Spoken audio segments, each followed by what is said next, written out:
Assalamualaikum warahmatullahi wabarakatuh. Bertemu lagi di channel Lifezak TV. Kali ini gua akan berbagi tutorial kepada kalian cara menonaktifkan atau mengaktifkan Safe Search di browser, tentunya menggunakan HP iPhone ya. Biasanya itu menggunakan Android.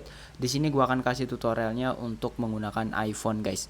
Nah, cara yang pertama teman-teman buka aja browser yang ingin kalian pakai. Contohnya di bagian sini gua pakai Google Chrome.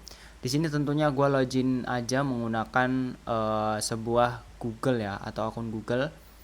Oke, di bagian sini kalau misalnya ada seperti ini teman-teman tinggal keluarkan aja, nggak apa-apa.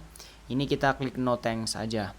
Nah, di bagian sini teman-teman bisa search atau mungkin bisa langsung aja ya kita coba untuk search seperti ini ya. Oke, di bagian sini kita tunggu aja sampai prosesnya selesai. Usahakan jaringannya itu juga harus bagus ya guys. Kita coba untuk pakai jaringan yang bagus. Oke, kita tunggu. Nah,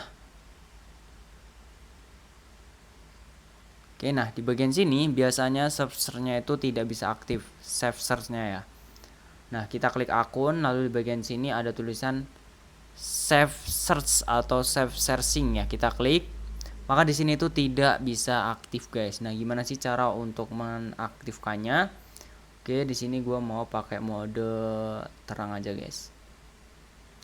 Nah, gimana cara untuk mengaktifkannya? Itu gampang banget ya. Di bagian sini kita coba klik, kita klik save search. Nah, di sini itu nonaktif. Gimana sih cara untuk mengatasinya? Seperti ini. Nah, caranya itu gampang banget. Teman-teman bisa untuk setting di bagian akun ini, klik aja. Lalu di bagian sini teman-teman bisa masuk di bagian yaitu adalah language. Nah, klik aja. Karena di bagian language atau bahasa ini teman-teman bisa ubah ke negara Amerika Serikat. Contohnya seperti ini current region atau tempat negara ini ya, di wilayah ini. Nah, teman-teman klik aja ganti.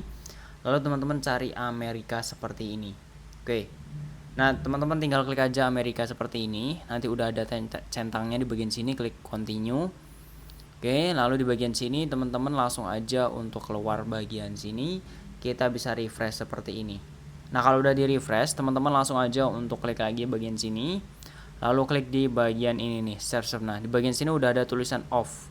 Nah, teman-teman bisa mengaktifkan, klik aja di bagian filter seperti ini. Caranya sangat mudah dan gampang untuk menggunakan HP iPhone ini ya guys. Kalian nanti bisa coba aja sendiri. Kurang lebih caranya seperti itu. See you next time, semoga bermanfaat guys.